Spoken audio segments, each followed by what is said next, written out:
matinale Tocsin, 7h30, 9h30, à la volée. À la volée, donc, on continue cette émission spéciale pour la liberté d'expression, liberté de dire la vérité, comme a bien fait de le préciser Alexandre Cugnache d'Apreval. Alors, tout de suite, cette liberté d'expression mise à mal par la pensée totalitaire, on en parle avec mes deux nouvelles invitées. Je suis très heureuse d'accueillir. Alors, je vais d'abord faire une précision parce que je ne sais pas si je prononce bien votre nom, Maître de Araujo Requia. Est-ce que je fais la Jota ou est-ce que on fait un J comme à la française? Bonjour aux auditeurs. C'est de Araujo Requia. Ah ben voilà, j'avais tout faux. Pardonnez-moi. Maître Virginie, donc de Araujo Requia. Voilà, je vais y arriver. Je sais pas pourquoi je voulais vous mettre une consonance espagnole. Et ensuite, donc vous êtes avocate au barreau de Paris, et Ariane Billéran, que nous avions déjà eu le plaisir d'accueillir ici à l'antenne de Tocsin, philosophe, psychologue clinicienne, docteur en psychopathologie et auteur notamment de cet ouvrage important, Psychopathologie du totalitarisme, aux éditions Guitry et Daniel.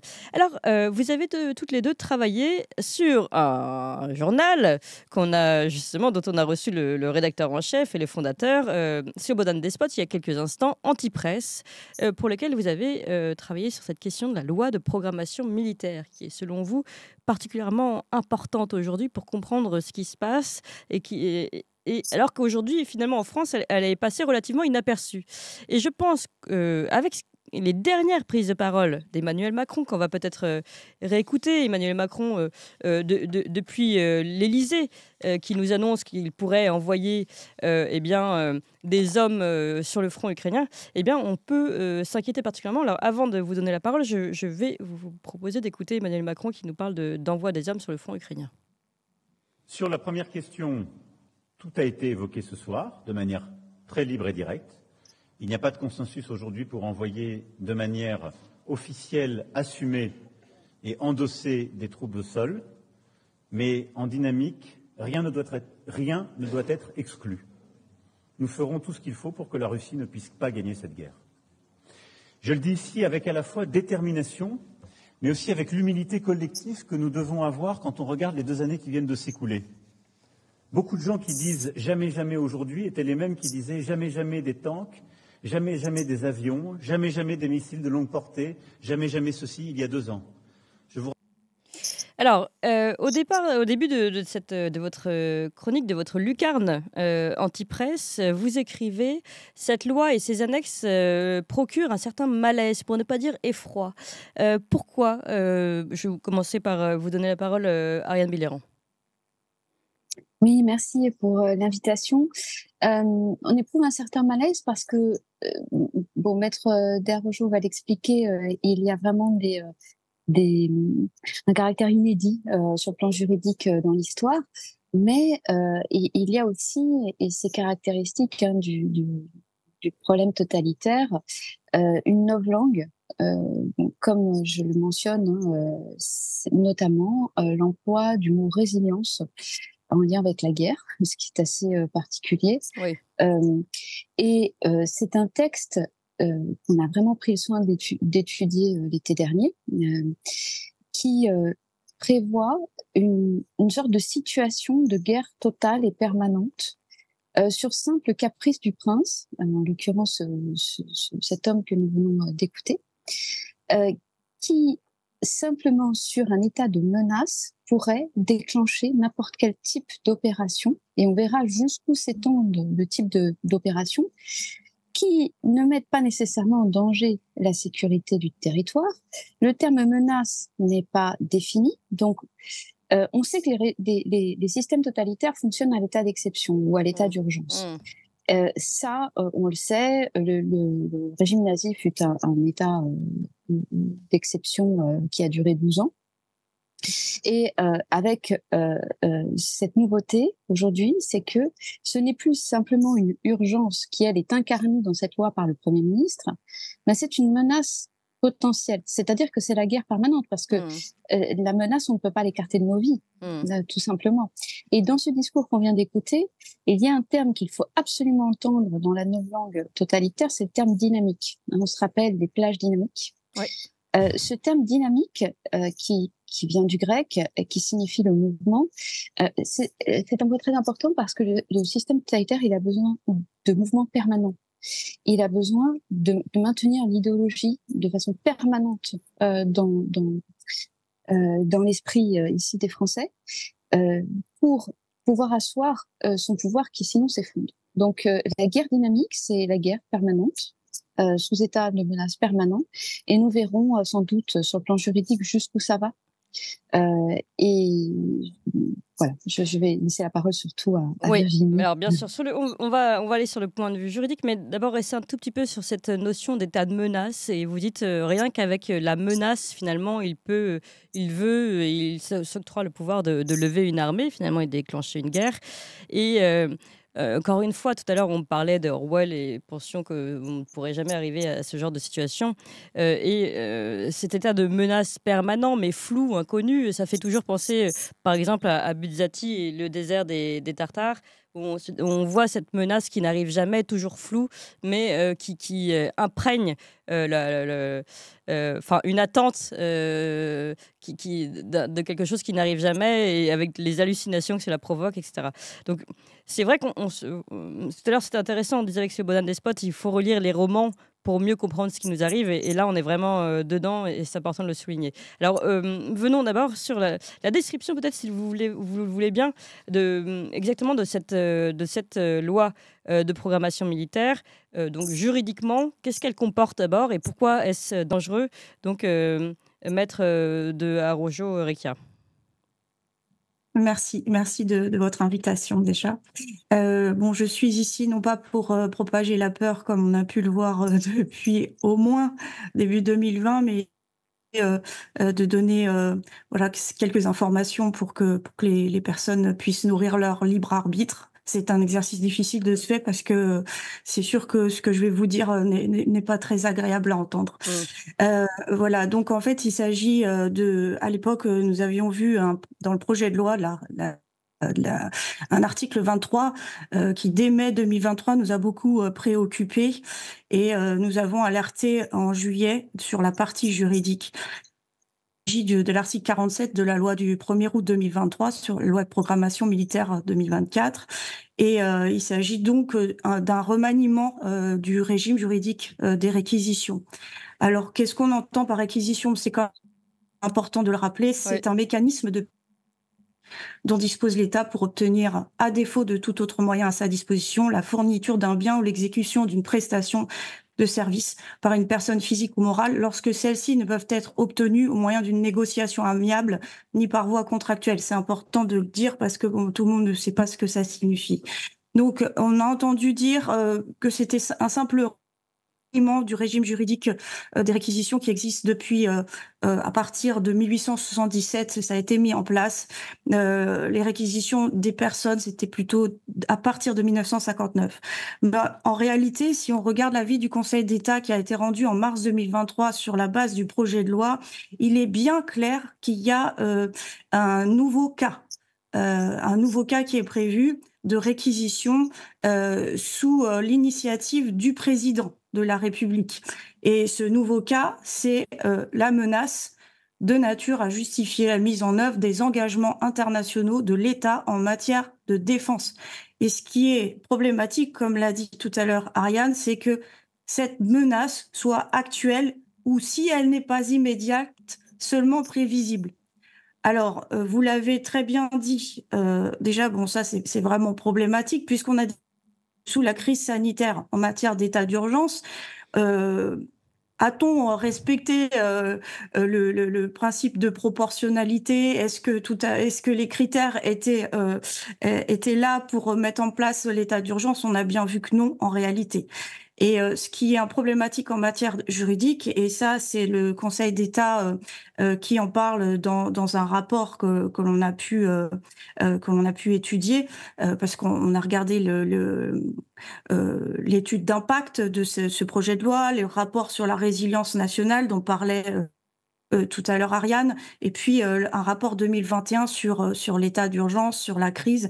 Et il est bien dit les auteurs du rapport disent bien que lorsqu'on est dans le cadre de déclarations faites par le président de la République, eh bien, il leur est très difficile après de rentrer dans ce cadre politique, et ils ont du mal à remettre en cause les mesures qui sont prises.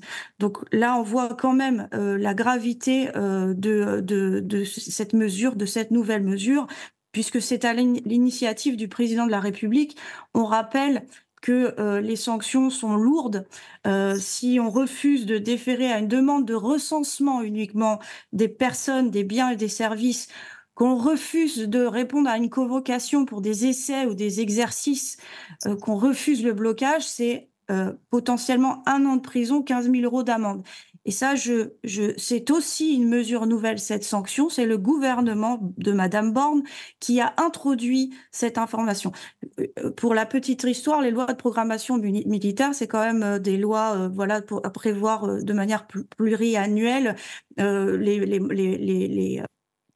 les moyens de l'armée, etc. En général, on ne change pas le code de la défense. Et là, ça a été fait, en fait. Donc, il y a une anomalie, déjà, sur ce point. Donc, sur les sanctions, le fait juste de refuser le recensement ou d'aller faire des exercices, etc., c'est quand même déjà en prison et 15 000 €. Ouais, et après, si on refuse... Ah oui, c'est grave. Et ça concerne donc le patrimoine des Français, leur vie, et aussi les entreprises qui pourraient être réquisitionnées. Et si on refuse, deuxième effet, si on refuse d'être réquisitionné, si on refuse d'aller au front, c'est 5 ans de prison et 500 000 € d'amende. Donc c'est loin d'être anodin. Bien sûr.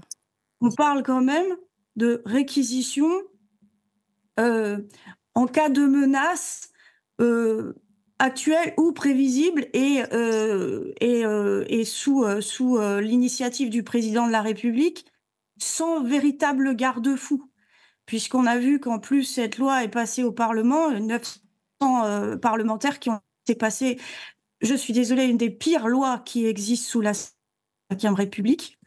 Parce que en fait, c'est l'emprise du régime totalitaire, l'emprise sur les corps, sur les biens. Vous avez très bien dit tout à l'heure ce qu'il en était de l'intervention du président de la République.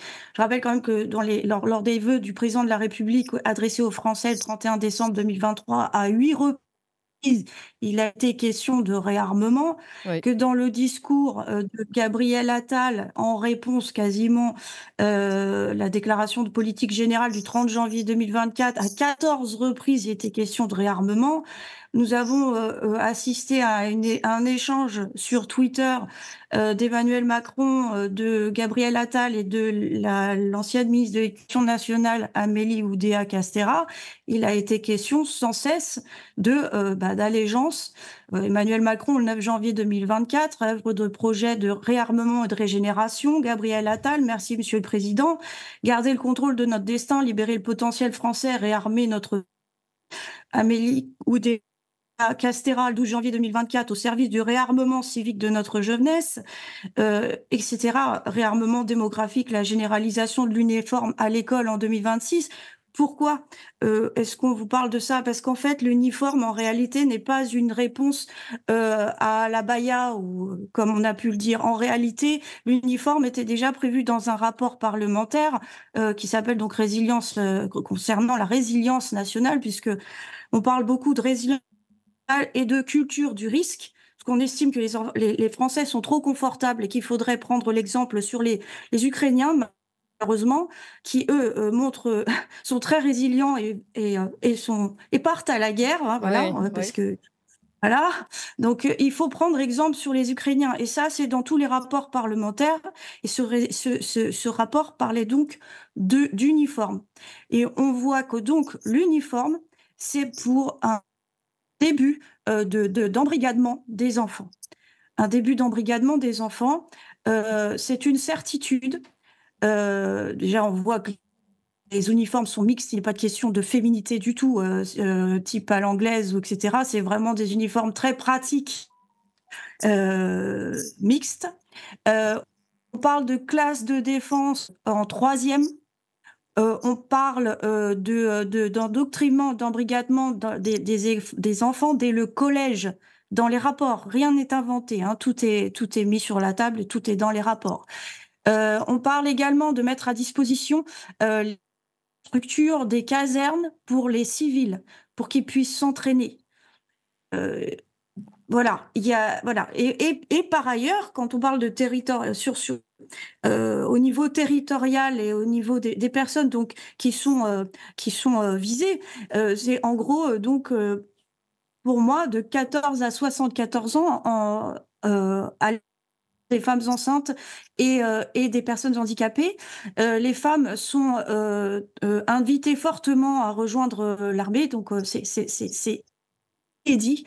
C'est inédit, c'est vraiment la quasi-intégralité de la population qui peut être envoyée au front sur la base de ses capacités physiques ou psychologiques. C'est également indiqué dans les rapports, ce qui est extrêmement grave. Au niveau c'est les résidents français ou les personnes de nationalité française qui résident à l'étranger. Hein, c'est pas question de fuir non plus. Vous dire, vous cherchez votre patrimoine, puisque si vous désertez, en gros, les gens qui ont 500 000 euros de patrimoine, de toute façon, en France, il n'y en a pas tant que ça. Mais je veux dire, en gros, c'est une manière d'aller siphonner aussi la propriété. Alors, oui.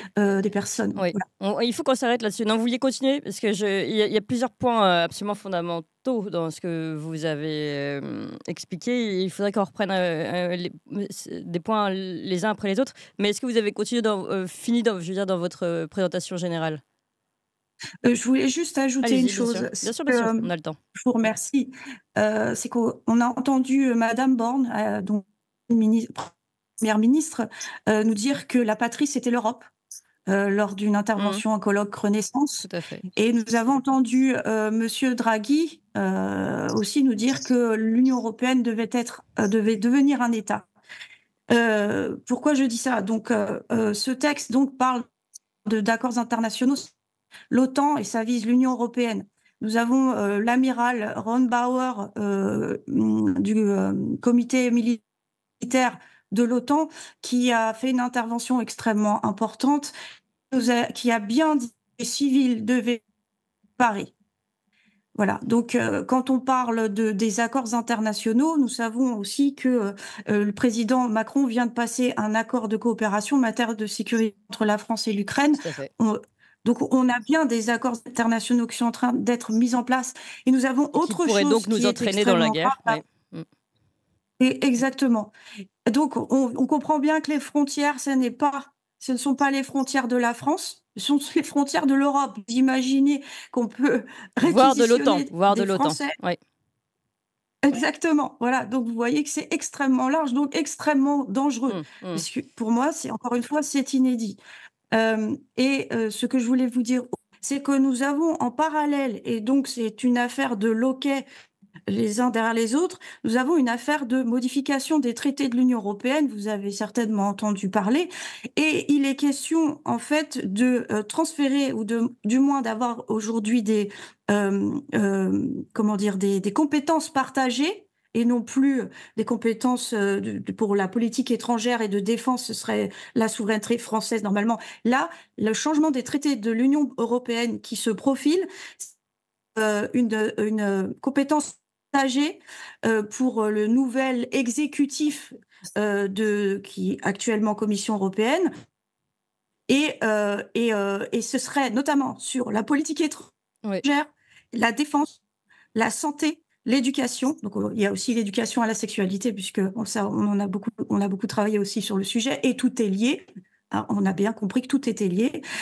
Donc c'est extrêmement dangereux. Heureusement, d'autres États de l'Union européenne s'opposent, parce que nous, en ce qui concerne le changement des traités, le Parlement français a accepté qu'on ait ce transfert de compétences et donc ce transfert de souveraineté. Mais c'est extrêmement dangereux parce que ça veut dire, d'accord, une commune, certes, bon, ça pourquoi pas, mais avec des décisions qui seraient directement plus haut, et pour lesquelles on ne vote pas. Voilà, donc vous voyez très bien les loquets mis en place. On n'en a pas parlé, mais en réalité, c'est extrêmement important Oui. parce que, et voilà, donc en fait, et les décisions ne seraient plus prises à l'unanimité au sein du Conseil de l'Union européenne, Oui. mais à la majorité Ma qualifiée. majorité, tout à fait, on en a parlé, c'est gravissime. Mais ça, c'est Voilà pas encore ce que je passé, je crois, voulais. mais c'est en cours Non, de travail, oui. Alors, si on vous oui, résume, on a de et la beaucoup de chance choses. Ouais, parce que changement de traité, c'est aussi à l'unanimité pour ouais, l'instant. Donc, il y a des États qui s'opposent, ce qui n'est pas le cas de la comme France. la Hongrie. Beaucoup de choses, c'est absolument fondamental, et merci, on a pris le temps de vous écouter, mais merci, c'était en effet très très important de développer tous ces points et qu'on comprenne vraiment. Alors, pour tout le monde, je vais faire un vaste résumé, on va reprendre point par point. On a compris un exécutif, c'est pas encore le cas, mais on voit que c'est la tendance qui nous sera plus nationale, mais supranationale, et pour lequel d'ailleurs on n'aura plus aucune mainmise, puisqu'on on ne vote pas pour la Commission européenne, comme vous le savez bien, avec Ursula von der Leyen. Donc ça, c'est une première chose. Et puis quand on voit les prises de décision d'Ursula von der Leyen, on peut s'inquiéter. Ensuite, les frontières de notre, on va dire, de notre, du camp qu'on souhaiterait défendre en cas de menace, sont extrêmement larges, comme vous l'avez souligné. Il ne s'agit pas d'une menace contre la France, mais d'une menace soit contre l'Europe, soit contre l'OTAN, si on considère puisqu'on est lié par l'OTAN. Deuxième chose, évidemment, donc les modalités de cette loi qui sont gravissimes, qui ont été passées et qui donc montrent les menaces en cas de... Enfin, même pas les menaces, les peines de prison en cas de refus d'aller sur le front. Donc, on voit que c'est coercitif. Et enfin, le plus inquiétant, évidemment, c'est cette notion très floue de menace actuelle et prévisible, comme vous l'avez souligné. Donc, tout ça est gravissime. Et je voudrais qu'on reprenne un peu point par point. Mais peut-être un point qu'on n'a pas beaucoup développé, mais qui est aussi, vous avez dit, tout est lié. C'est en effet très intéressant, le fait de comprendre peut-être que l'éducation à la sexualité fasse partie de cette nouvelle production de cerveau malléable. Mais je voudrais qu'on s'arrête un petit peu sur la réquisition, les réquisitions. Donc réquisition des hommes, évidemment, c'est ce que vous avez dit, et réquisition aussi du patrimoine et des entreprises. Est-ce que vous pouvez revenir un petit peu dessus? C'est-à-dire quel patrimoine? C'est-à-dire on peut réquisitionner quoi exactement, en fait? Votre maison, enfin, votre propriété privée? Eh bien, oui, oui, il est possible. Ben, on a cette histoire aussi des migrants, en fait, qui sont relocalisés dans les campagnes, etc. On peut imaginer beaucoup de choses aujourd'hui, en fait, puisque c'est sur les accords internationaux, la défense, et quand on voit dans les rapports, la défense, c'est beaucoup. C'est un large spectre. On parle d'écologie, on parle de désinformation, on parle énormément de choses. Donc en fait, jusqu'où irons-nous dans les réquisitions si on nous dit, eh bien pour pouvoir reloger personnes qui ont souffert de catastrophes écologiques, eh bien, il faudra que vous concédiez une partie de votre domicile. On ne sait pas. Il y a de toute façon des règles de réquisition préfectorale. Et Alors, ça pourrait pourquoi ne rentrer pas dans le aller plus champ loin? de cette loi, ça. Vous considérez que comme ça fait partie maintenant, ça a été intégré dans ce vaste domaine de la défense, l'écologie et pourquoi pas les traités migratoires, que donc tout ça pourrait eh bien, être utilisé comme levier pour réquisitionner des entreprises ou des propriétés privées. Ou- Oui, oui, oui, et puis les entreprises aussi, parce que bon, il est question aussi de lutter contre la désinformation, de la cybernétique, de tout un tas. C'est vraiment extrêmement large, en fait. Quand on parle défense, on a vraiment l'impression que voilà, c'est les stratégies, ce sont vraiment les besoins militaires. Mais en réalité, quand on regarde maintenant le spectre de la défense, et les moyens militaires sont vastes. On l'a vu dans l'accord passé avec l'Ukraine. On peut très bien réquisitionner tout un tas d'entreprises et effectivement des biens aussi, des biens. Il y a deux moyens de les réquisitionner, enfin deux moyens. Soit vous les réquisitionnez pour des besoins que vous aurez estimés convenables et proportionnels pour lutter contre la menace, soit la personne ne souhaite pas se soumettre à cette réquisition et donc par le biais de l'amende, vous lui prenez quand même la propriété. Donc, vous voyez qu'il y a deux manières là de porter atteinte au droit de propriété. En ce qui concerne les entreprises, ce sont les entreprises qui sont domiciliées en France, pas des entreprises de résidents, de nationaux français résidant à l'étranger. Non, ça, c'est vraiment Plus les compliqué entreprises pour eux, françaises. forcément. Ouais. Oui, plus compliqué. Alors, ce qui est intéressant, en effet, dans ce que vous dites, c'est qu'on comprend, et je vais me tourner vers Ariane Biléran, que on entend loi de programmation militaire, mais en fait, à travers cette loi de programmation militaire, il y a la possibilité de déclencher une guerre et de nous forcer à aller sur le front. Première chose, mais deuxième chose, et finalement c'est peut-être plus sournois, de cette obligation à aller dans le rang au niveau national, à se ranger dans le rang, et pour toutes ces personnes qui d'une façon ou d'une autre, s'y refuseraient, puisqu'on a vu que finalement le domaine de la menace est très large, eh bien, elle pourrait également donc être soumise à aller en prison ou avoir des réquisitions, etc. Donc on a ces deux plans, ces deux axes d'inquiétude, en fait, sur cette loi de programmation militaire et sur la guerre, la véritable guerre militaire, et puis sur ce qui est le sujet de notre émission aujourd'hui, sur cette forme de totalitarisme de la pensée, et ce totalitarisme total, là, pour le coup, pas que de la pensée, mais aussi de nos actes, de la personne, qui se met en place. Et en effet, comme on le découvre ici avec vous, et je pense que c'est absolument fondamental ce qu'on découvre avec vous aujourd'hui, cette loi de programmation militaire est un outil monstrueux pour cela. Et je voudrais rappeler d'ailleurs à ce sujet, alors, sur l'axe militaire, qu'on a entendu, alors vous allez nous dire, peut-être Ariane Biléran en premier, si finalement on doit plus s'inquiéter aujourd'hui d'un possible déclenchement de guerre par Emmanuel Macron face à un ennemi qui nous serait nommé, donc ici la Russie, ou au contraire l'utilisation d'une menace grise qui est assez malléable et qui finalement permettrait tous les jours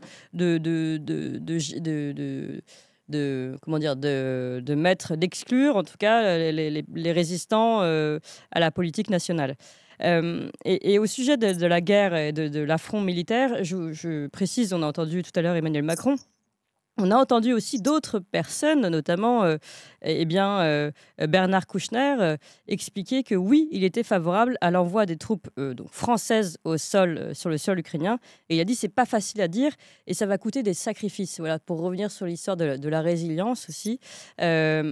On est vraiment ici dans le vocabulaire de c'est pas facile, on va souffrir, mais il faut y aller.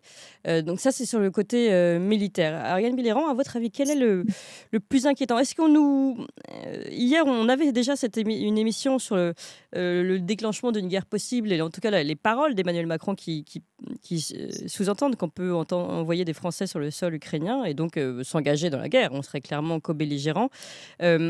Et nos deux analystes expliquaient que c'était peut-être aussi une façon de faire diversion sur ces difficultés en France. Et donc, dans cette diversion aussi, animer un ennemi, on connaît bien la méthode, un ennemi extérieur permettrait aussi d'éliminer les ennemis intérieurs. De quoi faut-il le plus se méfier, à votre avis? Enfin, quel est le plus réaliste aujourd'hui? À mon avis, c'est simplement une question chronologique. C'est-à-dire que les opposants vont être éliminés pour pouvoir ensuite avoir les mains libres pour les projets guerriers.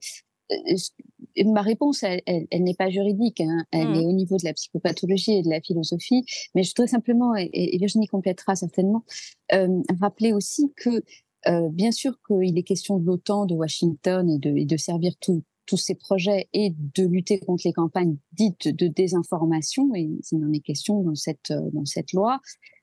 mais aussi il est effectivement question de démographie, de santé, de climat, enfin de tout un tas de choses qui, a priori, ne menacent pas directement la sécurité nationale. Donc, on voit bien que c'est un document fourre-tout qui va faire du dicton traditionnel « si vis pacem, para bellum », si tu veux la paix, prépare la guerre. Mais là, en fait, c'est si tu veux la paix, fais la guerre permanente. Voilà, c'est ça. Et c'est tout à fait en lien avec le système totalitaire. J'en avais parlé en 2020. En 2020, j'avais expliqué que toute cette affaire nous mènera à la guerre. Pour la simple et bonne raison que tous les systèmes totalitaires finissent en guerre parce que on est relié sur le plan collectif, et comme j'en ai parlé à maintes reprises, à une psychose paranoïaque. La paranoïa, c'est guerrier. Et cette manifestation guerrière ou cet entraînement vers une destruction totale, un projet de destruction totale, effectivement, sert à couvrir les crimes des gouvernants. Il est très clair que la paranoïa, et ça j'en ai parlé dans mon livre Psychopathologie de la paranoïa, est liée à une culpabilité réelle. C'est-à-dire que c'est une pathologie qui se déclenche parce que on a un sentiment de culpabilité sur une culpabilité réelle, des actes coupables réels. Donc on voit bien que là, il s'agit d'une fuite en avant de gouvernants qui ont quand même des responsabilités et des points sur lesquels nous aimerions avoir des voilà différents retours par rapport à ce qui s'est passé notamment depuis 2020, et donc il n'y a plus que cette fuite en avant. Et cette fuite en avant, elle est dans cette domination totale. Il ne faut pas oublier non plus que dans l'ambition totalitaire, c'est une ambition de domination totale, c'est-à-dire il y a une expansion. Il y a une expansion voulue dans ce type de régime politique qui est une expansion géographique. Or, on sait que le projet européen aujourd'hui, il est de cette nature, c'est-à-dire qu'on va aller faire la guerre un peu partout pour pouvoir promouvoir une idéologie qui est à caractère, qui est une ambition de déploiement mondial. Voilà. Et peut-être pour rajouter un petit élément, parce que effectivement, je travaille le sujet depuis 2017 sur la standardisation sexuelle des enfants par l'OMS. Oui. Tout ceci est lié parce que si vous voulez fabriquer, oui, parce que tout simplement, je me suis demandé quel était l'autre régime qui avait mis en place l'éducation sexuelle. Est-ce qu'il y avait d'autres régimes politiques qui avaient mis en place une éducation sexuelle de cet ordre? Eh bien oui, le régime nazi. Voilà. À partir de 1935. Éducation sexuelle, comme ça. On a un ouvrage de Hans-Peter Bleuer qui s'intitule Sex and Society in Nazi Germany, qui évoque cette affaire. Et puis on a un autre régime antérieur, effectivement, qui donc ça c'est d'autres références, mais au niveau de Sparte et de la nécessité en réalité de traumatiser sexuellement pour créer des guerriers. Donc c'est tout aussi simple que ça, c'est-à-dire qu'on va avoir un premier endoctrinement qui est de nature traumatique, qui est une sorte de MK Ultra traumatique sur toute la population. On a des témoignages absolument effroyables, mais qui correspondent en fait à ce qui est écrit dans les textes. Moi, c'est ce qui me fascine, c'est que tout est écrit. Et il y a juste qu'à lire les textes officiels. Et donc, le totalitarisme prolifère sur notre paresse à ne pas lire ces textes, mais tout est absolument écrit. Et donc, on va avoir donc école maternelle, puisque ça commence à l'âge de 2 ans, dans Aide-Sens pour la France, le dialogue avec l'enfant qui ne sait pas parler sur la sexualité. Donc, plus école primaire, je ne sais plus combien il y a de sessions prévues, mais c'est épouvantable. Et ensuite, on a l'endoctrinement prévu dès le collège concernant la guerre. Donc, comme l'a expliqué Virginie Dervogeau, on a aussi dans les réquisitions les piscines, les gymnases. Enfin, c'est un texte délirant, c'est un texte fou. Je suis obligée de le dire, c'est un texte paranoïaque qui nous entraîne dans un théâtre de guerre permanente. Ouais. Voilà. En parlant, puisque vous parliez des témoignages justement de l'éducation des plus petits à cette éducation sexuelle, on en a déjà fait plusieurs émissions, mais c'est toujours plus grave chaque jour, chaque témoignage. Là, SOS Éducation, qu'on connaît bien et qu'on suit beaucoup, qui travaille très bien sur ces questions également, et qui fait la vigie de ce qui se passe dans les écoles, a donné ce témoignage d'une grand-mère qui a appelé donc SOS Éducation. C'est tombé hier. Hein. Elle venait de récupérer son petit-fils à l'école maternelle. Hein. Et elle a compris que son petit-fils était très perturbé. Il lui a dit qu'à l'école, il avait fait un moulage fait en classe d'un zizi de fille avec le clit au truc. Voilà la phrase exacte de l'enfant. Vous vous rendez compte dans quel monde on vit? Donc, bon, je voudrais pas qu'on s'éloigne du sujet, mais tout de même aussi, maître de Arrojo Recchia, si vous voulez bien nous dire aussi que vous dites tout est lié. Pourquoi, selon vous, également c'est lié? Et puis après, on va revenir sur toutes les questions que j'ai abordées avant et cet axe de guerre extérieure et guerre intérieure. Oui, je vous remercie. Ce que Ariane vient de dire est extrêmement important puisque on voit là le travail sur l'enfant, hein, qui est une cible. On le remarque notamment durant le second mandat d'Emmanuel Macron. Quand on vous dit que tout est lié, c'est que il y a d'autres cas de réquisition lorsqu'il y a une menace et notamment en cas de besoin de protéger la population, etc. Donc on a aussi le traité pandémie de l'OMS, une santé. Donc ça aussi c'est complètement le délire mondialiste totalitariste et en fait c'est également donc la santé est également visée donc tant du point de vue à l'international au niveau de l'OMS qu'au niveau de l'Union européenne puisqu'ils veulent une compétence partagée, savoir pas de compétences en matière de santé pour l'Union au niveau de l'Union européenne. Et durant la crise, il y avait également une sorte d'illégalité à ce niveau-là, puisque c'était de la compétence uniquement des États. Et donc, en fait, vous avez ces modifications de traités pour un fédéralisme au niveau de l'Union européenne et donc une absorption de souveraineté au niveau régional, donc, et puis une absorption de la souveraineté aussi des États par le biais de ces traités, notamment de ce traité pandémie de l'OMS. Donc, on voit qu'il y a tous ces loquets qui sont en train d'être mis en place et sachant que le ministre de la Santé, l'ancien ministre de la Santé, Monsieur Rousseau, avait également validé pour la France ce traité pandémie. Donc pour nous, c'est une vraie passoire au niveau français. Le Parlement laisse passer au niveau des lois uniques que l'on vient de voir, au niveau de ce qui est proposé pour l'Union européenne et au niveau international concernant l'OMS et ses lobbies. Mais là, l'OMS, bien, toutes ces questions d'éducation à la sexualité, et Ariane et moi avons notamment écrit des ouvrages sur le sujet, protection, en ce qui me concerne, protection des mineurs face au régime totalitaire, hein, éducation sexuelle et changement de mœurs. Donc, nous avons remarqué qu'il y avait vraiment ces liens. Et pour en revenir à cette loi, oui, nous avons vu un général au Royaume-Uni indiquer à la population qu'il fallait qu'elle se prépare. En Allemagne, de la même façon. En Suède, ils en sont déjà à prévoir les tentes et les lampes torches. Et ils sont en panique. Hein. Il y a eu une question d'une journaliste suite à l'intervention de l'Amérique de l'OTAN, là, apparemment, ils sont catastrophés. Et donc, il y a à nouveau cette peur qui est mise en place. Et ce que vous disiez, vous avez raison, ça peut aussi alimenter une peur afin de faire oublier le contrôle social qui est en train d'être mis en place par le portefeuille numérique, d'identité numérique et la monnaie numérique. Et aussi cette part on siphonne les fonds publics que l'on envoie en Ukraine, ce qui est géré par BlackRock. Oui. Et précisons-le, qu'on envoie en Ukraine, mais qui ne reste pas longtemps en Ukraine. Oui. Voilà, exactement. Et puis sur quelle base? C'est d'ailleurs ce que le sénateur Huppert, je crois, a soulevé.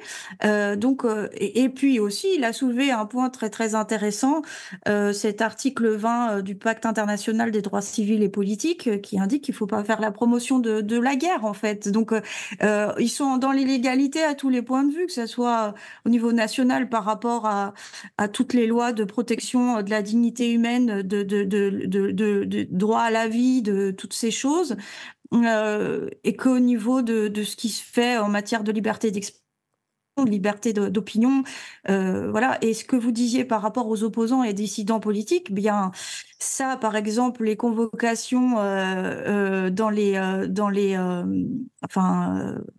infrastructures militaires, Ouais, dans la eh caserne. bien, oui, dans les casernes, quels seront ceux qui seront appelés en premier? Est-ce que, comme dans les régimes communistes, on n'aura pas des camps, en fait, tout simplement, puisque quelle sera la règle? Qui seront ceux qui seront appelés en premier, en fait? Mmh. On n'a aucune garantie de quelque sorte.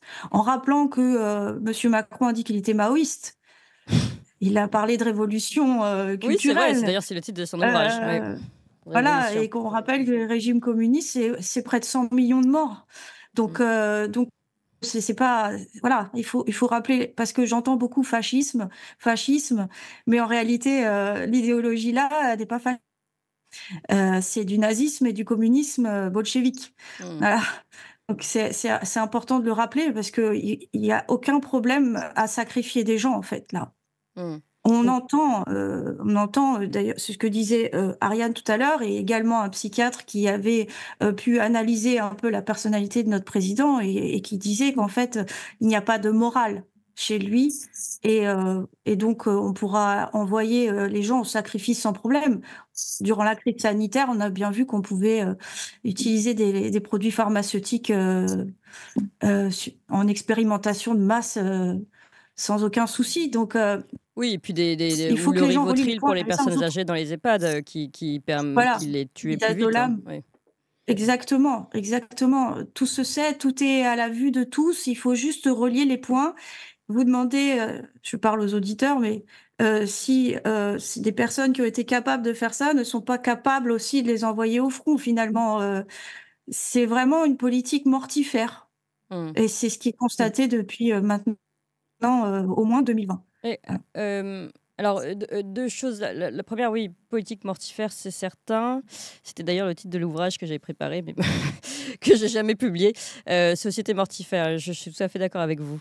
Et je partais du constat que toutes les populations, les piliers de notre société, ce que j'appelle les piliers, donc justement les agriculteurs, la santé et la sécurité, se suicidaient le plus. Pourquoi ceux qui nous portent le plus se suicident le plus? Et à partir de là, en effet, on arrivait au même constat. Oui, est-ce que veulent-ils vraiment nous envoyer sur le front, ou est-ce que je reviens sur mon histoire, une espèce d'épouvantail pour régler et faire régner l'ordre à l'intérieur? C'est une question que je me pose. Oui. Les deux, vous pensez? C'est les deux. Oui. C'est les deux. Je vais citer la résilience de la nation. Donc on comprend résilience, c'est la guerre, hein, d'accord. Sera d'autant plus forte que le citoyen sera considéré comme un élément de la réponse. Un élément de la réponse, c'est un citoyen sacrifiable pour tout. C'est-à-dire pour être à la fois se voir réquisitionner ses biens et se voir envoyer sur le front. Je crois qu'il faut aussi relier avec le discours qui nous a tous plus ou moins traumatisés de mars 2020 sur la guerre contre le virus. Il faut bien comprendre que c'est la même chose. C'est-à-dire que ça rentre aussi, en fait, dans cette... c'est tellement fou, quoi, que ça rentre aussi dans cette affaire. Donc, le citoyen, je crois qu'il est devenu un ennemi de cet État. Il est devenu un ennemi de ce système. Et comme tout système totalitaire, il est requis qu'il se sacrifie complètement à une idéologie qui est une idéologie de destruction et de domination totale. Parce que peut-être une question un peu naïve. Là, Ariane Béléran, je vous garde 2 minutes avant de redonner la parole à Maître de Arrojo-Recchia. Concernant justement quel est l'objectif de ce pouvoir, si celui-ci est celui de la mise aux ordres des citoyens jusqu'à se servir de sa chair comme d'une chair à canon, etc. Quel est l'objectif final, finalement? L'objectif final, je pense qu'il faut considérer, je vais donner une opinion personnelle, hein, mais qui peut quand même se vérifier. Il faut considérer, par exemple, le gouvernement français comme un PDG ou un DRH d'une entreprise, mais dont les actionnaires sont derrière. Donc, les actionnaires sont ceux qui décident. Alors, qui sont les actionnaires ici? Je pense une grande partie de cette dite élite mondiale. Donc, on a effectivement des figures connues comme Bill Gates qui s'occupe de la santé. On a aussi toute la figure de Rockefeller qui injecte des fonds un peu partout. Voilà, on peut réfléchir. Ça, c'est un travail journalistique à faire. Mais du point de vue décisionnaire, ils appliquent un programme. On l'a vu avec les autres gouvernements qui ont eu des politiques similaires depuis 2020, avec les cabinets de conseil, McKinsey, etc. Donc, il faut considérer les intérêts des puissants. Quels sont les intérêts des puissants ? Des tout-puissants, entre guillemets, de ceux qui confisquent en fait les ressources financières, les ressources tout court de la planète. Ils sont, et ils le disent eux-mêmes dans leur idéologie. Si on écoute l'idéologue Harari, on le comprend très très bien. Il y a trop de monde. Il y a trop de monde. Vera Sharaban parle aussi de la nécessité pour ces puissants d'organiser une dépopulation savante. Mais il ne faut pas oublier aussi que la guerre, donc outre la dépopulation, ça entraîne une possibilité de contrôler les masses qui est extraordinaire parce qu'on met des individus dans un état de souffrance extrême, dans une désorganisation, dans un chaos qui est savamment mis en place de façon très intentionnelle depuis 2020. On a vu que tous les discours sur la santé, il y a du budget. La question, c'est qu'il n'est pas attribué ni à la paix, ni à la construction de notre pays. Ça, c'est clair. Donc, l'idée, c'est d'asseoir un contrôle total avec un gouvernement mondial. Et pour ça, il faut passer par la casse-guerre. Et il faut aussi se rappeler que, comme je l'explique, la perversion est toujours l'adjuvante de la paranoïa dans le totalitarisme, c'est-à-dire qu'il y a des gens dont c'est l'intérêt aussi très clair qui s'enrichissent à travers les guerres, qui s'enrichissent à travers le trafic d'armes, qui s'enrichissent à travers le trafic des enfants, le trafic d'organes, enfin tout ça, toute la désorganisation et le chaos qui est créé profite à certains. Donc voilà, il y a des industriels, à des capitalistes sans état d'âme. Voilà. Même question pour vous, Virginie Darault-Jorica, concernant ce contrôle des masses. Finalement, quel est l'objectif leur objectif final? Je suis complètement d'accord avec ce que vient de dire Ariane. Nous voyons en fait dans les financements de ces organismes, les organisations comme de type OMS, les flux en fait de personnes qui ont une histoire ou des parents eugénistes. C'est le cas de Bill Gates. Son père est eugéniste. Les lobbies comme le planning familial international, c'est Margaret Sanger, eugéniste liée au Ku Klux Klan, au mouvement nazi. Si vous voulez, à chaque fois qu'on va creuser, on a Warren Buffett, Bill Gates, Rockefeller, Rothschild. On a toujours les mêmes en fait qui reviennent. À chaque fois que vous allez remonter les financements, voilà. Et puis vous avez ce qu'on appelle entre guillemets l'état profond, mais bon, l'administration américaine avec CIA, FBI, eux-mêmes reliés à Rockefeller de toute façon. Et puis, c'est ce que dit aussi Ariane dans l'international. C'est l'international nazi, Ariane? L'international nazi, oui. On voit avec les affaires aussi Paperclip, des médecins nazis qui ont été récupérés par les Américains. Après, on se demande pas pourquoi est-ce qu'on a tout ce type d'expérience, ces opérations MK-Ultra, etc. Et tout ça, après rediffusé comme pour l'éducation à la sexualité, les travaux de Kinsey, c'est tout simplement financé par les Rockefeller. Mais à chaque fois, on revient sur en lien avec les nazis. En lien avec les nazis. En lien avec les nazis, avec des expériences aussi dans les camps, donc sur des enfants qui venaient presque de naître, quoi. Donc, eh bien, ça s'est infiltré. Je sais pas, il y a Oui, certaines alors, pour personnes, en prendre fait, nos précautions ici, on va peut-être pas dire qu'il y a forcément un lien direct entre ces personnes et le nazisme, mais vous considérez qu'il peut y avoir comment dire, Pardon Clémence, ouais, mais il est avéré ce lien. oui, Kinsey travaillait avec von Balusek, qui était un officier nazi que lui avait recommandé Rockefeller. Donc c'est dans les travaux de la professeure américaine Judith Reisman où elle apporte toutes les preuves, mais on a aussi des preuves journalistiques qui reconnaissent l'apport, par exemple, de cet officier nazi aux recherches de Rockefeller. Donc c'est tout recherche de Rockefeller, recherche de Kinsey financée par Rockefeller. Donc oui, tout est traçable, si ce n'est qu'en français on a très peu de choses. C'est toujours pareil. Et le français maîtrisant mal l'anglais, il ne fait pas ses recherches, mais tout ceci est documenté et sourcé. Et ça a sans fait compter, l'objet de dénonciations dans des journaux, sans des compter journaux ce qu'il y tout à fait a respectables. allez-y, oui. les anciens officiers qui ont été repris à la tête de l'OTAN, des Nations Unies, Tout à fait. ouais. Non, mais tout à fait, c'est connu. Nous, on avait reçu Pierre-Yves Rouget-Géron qui a publié dans ses éditions de nouvelles archives sur ces questions-là. Donc, c'est fondamental et vous avez raison de le souligner. Ce que je veux dire, c'est est-ce qu'on peut dire qu'une institution en soi est d'idéologie nazie parce qu'on a repris quelqu'un qui était sous le régime nazi? Je prends mes précautions aussi pour qu'on... l'idéologie, oui, tout à fait, Clémence. Ouais. Mais pardon, je rajoutais quelque chose. L'idéologie, elle est présente et expliquée dans le documentaire de Vera Sharav, qui a été traduit en français et qu'on peut retrouver sur le site plusjamais.eu.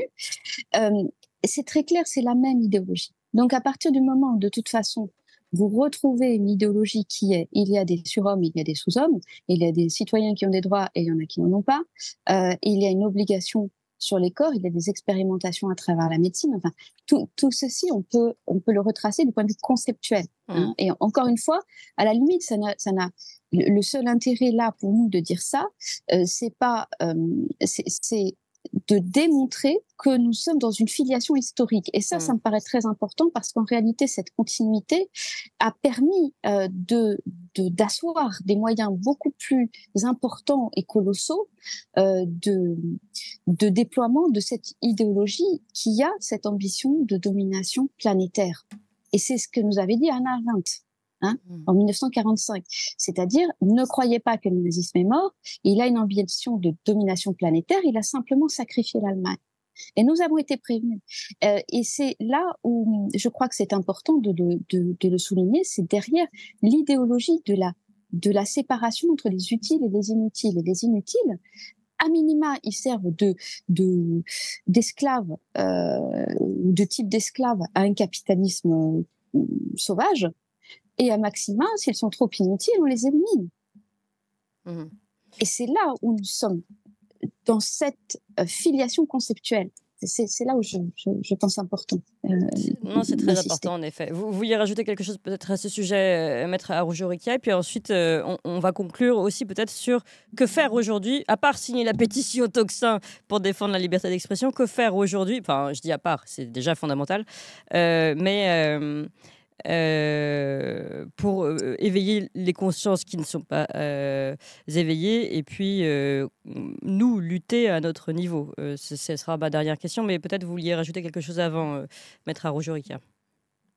Oui, je rajouterais juste un petit point sur la loi sur la fin de vie, quoi.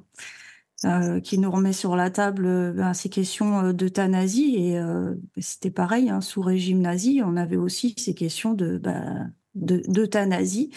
Et on voit très bien, déjà au Canada, des lois sur l'euthanasie pour les enfants un peu dépressifs, etc. Donc, au bout d'un moment, il y a vraiment des questions à se poser, puisque... rien n'est fait pour la vie et tout est fait pour mettre fin, pour y mettre fin, au contraire, quoi. Mettre fin aux inutiles, justement, là, enfin, inutiles entre guillemets, évidemment, pour revenir, pour reprendre le terme d'Ariane Billeran. Ouais. Oui. Alors, et sur notre conclusion, puisqu'on arrive à la fin de cette émission, aujourd'hui, cette émission spéciale qu'on a voulu consacrer justement à ces droits que nous perdons et que nous devons prendre, comme l'a rappelé Alexandre Cuillage-Apreval, il ne faut pas attendre et réclamer des droits, mais les prendre tout simplement. Comment faire pour prendre ces droits, ces droits à l'expression, à la vérité et puis, justement, notre liberté de refuser ce système. Je vous pose la question à chacun. Je commence par vous, Ariane. Oui, merci déjà de nous avoir invités et d'avoir consacré cette émission à ce sujet si important. Nous avons affaire donc à une sorte nous avons affaire à un délire paranoïaque, comme j'ai déjà expliqué, c'est-à-dire qu'il y a une forme de toute puissance qu'on constate d'ailleurs dans les discours, c'est-à-dire que rien n'arrête, il n'y a plus de limites. Et donc, ce qui se passe, et c'est caractéristique de la psychose paranoïaque, l'absence de limites, c'est pour ça que d'ailleurs, il y a une sorte de corps à corps qui est recherché dans l'affrontement, dans la guerre, dans la violence. Il est impératif que des limites soient rencontrées. Donc, c'est un petit peu comme si nous avions à la tête de l'État un enfant en bas âge qui n'a aucune limite et qui est dans cette tyrannie, dans cette forme de tyrannie. Or, la tyrannie ne prolifère que sur le territoire qu'on lui laisse. Donc, il est essentiel, et Hannah Arendt en parlait déjà, de maintenir, quelle que soit la difficulté que nous rencontrons, et Dieu sait si nous en rencontrons, et des représailles et des menaces, etc., mais de maintenir l'opposition et de la faire croître, parce qu'en réalité, quand cette opposition va disparaître, c'est là que nous allons découvrir le vrai visage de ce système totalitaire que pour l'instant nous n'avons pas vu. Je rappelle que j'ai dit dans 2020, nous étions à l'apéritif. Nous rentrons dans le menu principal. Et dans ce menu principal, il est vraiment important. Alors, je n'ai pas de solution, mais il est certain que si l'entièreté de la population prenait conscience et manifestait un non violent, parce que je pense que tous les passages à l'acte violent vont être évidemment utilisés en plus contre le peuple. Donc, à mon avis, c'est pas du tout la voie à suivre. En tout cas, je ne la conseille pas. Mais par contre, il me vient depuis quelques jours en tête tous ces immenses sittings qu'il y avait eu aux États-Unis pour l'arrêt de la guerre du Vietnam. Et il nous semble qu'on est dans cette situation. C'est-à-dire que si, effectivement, il y avait une prise de conscience générale, eh bien, il y a quelque chose de l'ordre d'une désobéissance civile pacifique à mettre en œuvre. Voilà, tout simplement. En tout cas, important aussi, j'en parle souvent ici et ailleurs, de l'important du fait majoritaire et de comprendre peut-être que nous sommes majoritaires aussi à vouloir nous opposer. Alors, je vous donne le mot de la fin, Virginie de Arrojo-Riquia. Merci beaucoup. Et merci aussi de m'avoir invitée. Moi, ce que je dirais, c'est que la population s'empare des affaires politiques de la cité une bonne fois pour toutes et qu'elle nourrisse, et c'est vraiment fondamental, son libre arbitre pour prendre pour les choix à venir. Surtout ne pas laisser de terrain, on en a trop laissé. On ne le récupère pas. Donc ne pas aller plus loin en fait dans le laxisme et la passivité, parce que de toute façon on sera utilisé d'une autre manière. Donc autant le faire avec son libre choix. Et puis se réapproprier. On est là. On a fondé une association avec Ariane, Katia et Laurence pour pouvoir transmettre le plus possible à la population tant nos études en matière de psychologie, de philosophie que de droit, pour qu'on puisse mieux comprendre comment ça fonctionne, peut-être avec un autre point de vue. On n'est pas les seuls à faire ça, mais voilà, on donne ce que l'on peut pour que la population puisse se réapproprier l'agora. C'est tout ce qu'on peut faire pour l'instant. D'accord. Et bien, en tout cas, merci infiniment à vous de nous donner les clés justement et la nourriture intellectuelle pour nourrir et participer à cette agora. C'est absolument fondamental et c'est pourquoi aussi nous avons décidé aujourd'hui de quitter l'actualité pour nous poser et réaliser ce qui se réalise réellement, ce qui se passe réellement sous nos yeux en ce moment. Il est temps de se réveiller. Je vous remercie encore infiniment, Ariane Billéran, Maître Virginie de Araujo-Urrekia. Je vous renvoie donc notamment à cet article de Antipresse. Évidemment, Antipresse est toujours excellent. Et là, je crois, alors je n'ai pas le numéro d'ailleurs. Ce sont les numéros 415 et 416. Voilà, c'est ça, 416, c'était la lucarne. Et puis nous allons faire paraître un livre aussi, Vers la guerre, pour l'interrogation, réarmer la France. Donc on est en train de terminer. Oui, et bien vous êtes en plein dedans. Pour que les gens comprennent. Merci en tout cas infiniment pour votre travail et merci aussi évidemment à tous ceux qui nous suivent ici en direct sur le Tocsin, sur le live de Tocsin, tous ceux qui parlent de nous aussi, tous ceux qui participent, tous ceux qui mettent les pouces, tous ceux qui nous font des dons pour qu'on puisse perdurer et ça c'est absolument fondamental aussi parce que comme vous le comprenez aujourd'hui, notre liberté d'expression, la liberté des médias, la liberté de ceux qui pensent un petit peu différemment est de plus en plus en danger. Or il faut que nous nous réveillions tous aujourd'hui et que nous agissions tous. Nous agissons à notre mesure, d'autres, voilà, il faut en parler autour de vous, il faut arrêter le confort bourgeois des dîners de salon, plutôt éviter les contrariétés. Non, il faut vraiment y aller parce qu'aujourd'hui, ces libertés se perdent. Il faut réellement les reprendre aujourd'hui. C'est l'objectif de cette émission spéciale, c'est l'objectif également de notre pétition. Donc s'il vous plaît, partagez cette pétition. Il faut réellement aussi qu'elle fasse un électrochoc, une onde de choc pour que tout le monde se réveille. On a mis quelques exemples de cette accélération de la perte de nos libertés, mais évidemment vous avez bien compris que c'est un état en ce moment, un état de siège dans lequel nous nous enfermons et pour lequel il faut qu'on se réveille immédiatement. C'est l'objectif de Tocsin, évidemment, sonner un bon gros coup de Tocsin et se réunir tous derrière le Tocsin et cela aussi dans la joie et la bonne humeur, c'est l'objectif. Je précise qu'on a déjà 600 signataires de la pétition, merci infiniment, alors qu'on vient à peine de la publier, mais surtout continuer, il faut qu'on arrive à 100 000 signataires pour faire entendre parler de nous vraiment au niveau national et c'est notre objectif. Merci à vous tous, merci Tocsin, je vous dis à demain, 7h30.